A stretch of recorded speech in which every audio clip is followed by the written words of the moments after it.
The breaking news. Hello everyone, and welcome back to All Transfer News. Today, we've got the latest updates on our beloved club, Liverpool. But before we dive in, don't forget to hit that subscribe button so you never miss a moment of Liverpool transfer news. Let's get started. Newcastle's true asking price for Liverpool to sign. Alexander Isak revealed. Alexander Isak trains with Real Sociedad as Liverpool. Step-up pursuit amid £150 million price tag, in a dramatic twist that has reignited one of the summer's most closely watched transfer sagas. Newcastle United forward Alexander Isak is reportedly training with his former club Real Sociedad, intensifying speculation around his future. The move appears to be a calculated signal from the Swedish international, who seems determined to engineer a transfer before the window shuts. Liverpool, now under the leadership of Arne Slot, have emerged as front-runners in the race for the prolific striker. According to Sky Sports Germany's Florian Plettenberg, the Reds have already reached a personal agreement with the 25-year-old, who has netted an impressive 62 goals during his time with Newcastle. From the beginning, questions lingered over whether Isak would see out his long-term contract on Tyneside, especially given his meteoric rise and reputation as one of Europe's most complete forwards. His ambition to challenge himself at the highest level, always meant a lucrative offer from an elite club, was likely to test Newcastle's resolve. The 52-cap Sweden international has reportedly declined to join the Magpies on their pre-season tour of Asia.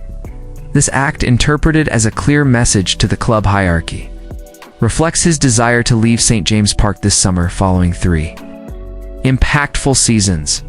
Isak's contributions in England have been remarkable.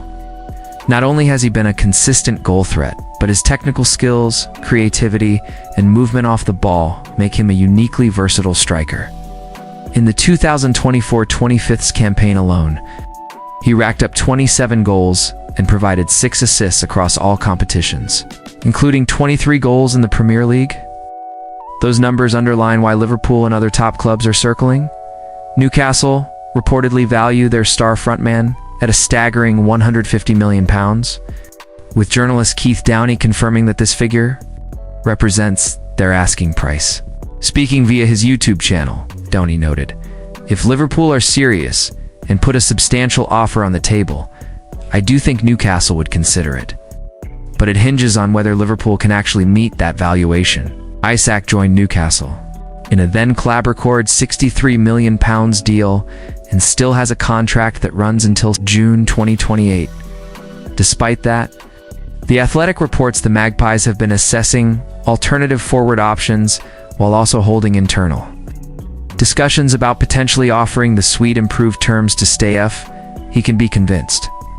Meanwhile, back on Merseyside, Liverpool have concluded their Asian preseason tours with a 3-1 win over Yokohama F. Marinos, where youngster Rio Ngumoha once again stole the show with a standout display. The Red squad is returning to England, but the transfer window remains wide open, with big business likely still to come.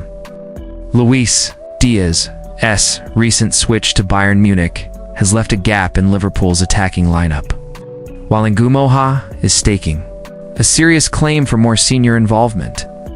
The Reds continue to explore marquee additions, with Isak's name staying firmly in the spotlight. Alongside the Isak chase, Liverpool are also monitoring other potential additions. Crystal Palace's Mark Guéhi has been linked with a move to Anfield, though concerns about his price tag may stall that pursuit.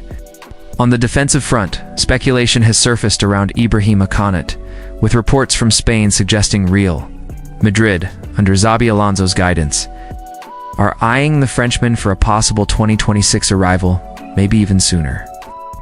Depending on contract developments, Arne Slot, meanwhile, hasn't shied away from dropping hints about Liverpool's ongoing activity in the transfer market.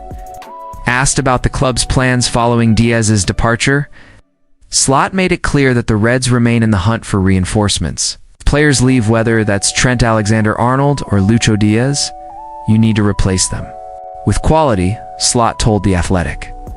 But quality doesn't always have to be a direct replacement in the same position. We've got players who can cover multiple roles. He went on to highlight the depth at his disposal.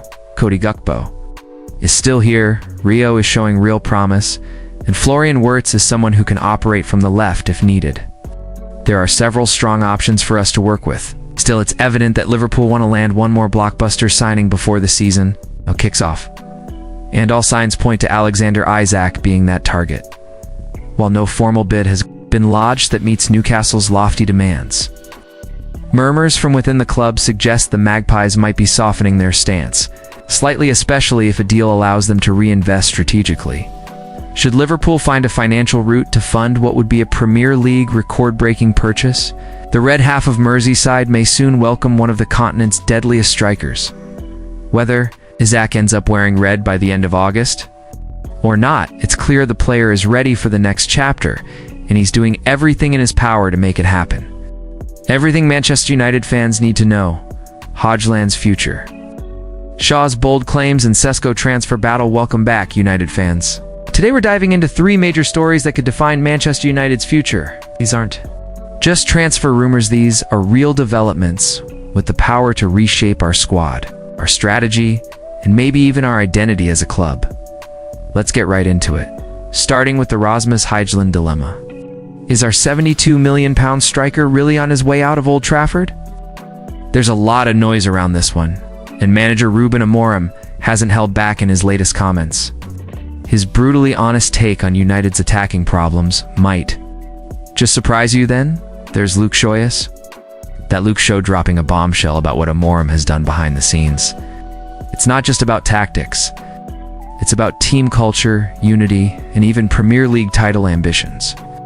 What Shaw said could change how we all see this squad, and finally, we break down the growing transfer battle for Benjamin Zacco. Despite United's disappointing 15th place finish and lack of European football, we might just have an unexpected edge over Newcastle in the race to sign the Slovenian forward. Former England boss Stuart Pearce recently revealed what truly influences a player's decision, and it might work in our favor. So, grab a drink, settle in, and let's unpack what could be the most important summer for Manchester United in years. By the end of this, you'll have the full picture of where we're headed. If you haven't yet, hit that subscribe button, smash the like, and let us know your thoughts in the comments. Every opinion matters and we read them all. The Højlund conundrum. What's really going on with United's £72 million striker? Let's start with Rasmus Højlund, the man caught in the middle of United's attacking woes. Good morning, Reds. This one's been eating away at the fan base for weeks. What's actually happening with Højlund, and is his time at United already coming to an end? Let's rewind for a second. Think about when you first bought your Højlund shirt. Did you imagine we'd be here this soon, questioning his place in the team? Yet the stats don't lie, but they also don't tell the full story. Højlund has scored just 14 goals in 62 Premier League appearances since his move from Atalanta. For a £72 million investment, those numbers understandably raise eyebrows. But according to Ruben Amorim, those figures are only part of the picture. Amorim's take: we're not helping him since stepping in as United's manager. Amorim has been clear. It's about mindset, commitment, and collective improvement. While Højlund's finishing has been inconsistent, Amorim believes the bigger issue lies with the team's overall attacking structure. In a recent interview, Amorim didn't sugarcoat it. I think it's clear we as a team are not helping. Rasmus, we're not creating enough chances. There's a lack of attacking threat, and you can feel it every game. And he's right. When was the last time you saw United flood the box with quality chances? How often have we left our striker isolated? Amorim has praised Højlund's attitude and work ethic despite all the criticism, but he also pointed out some technical concerns, namely the striker's habit of making poor runs or drifting too deep in search of the ball when service is lacking. That's not a lack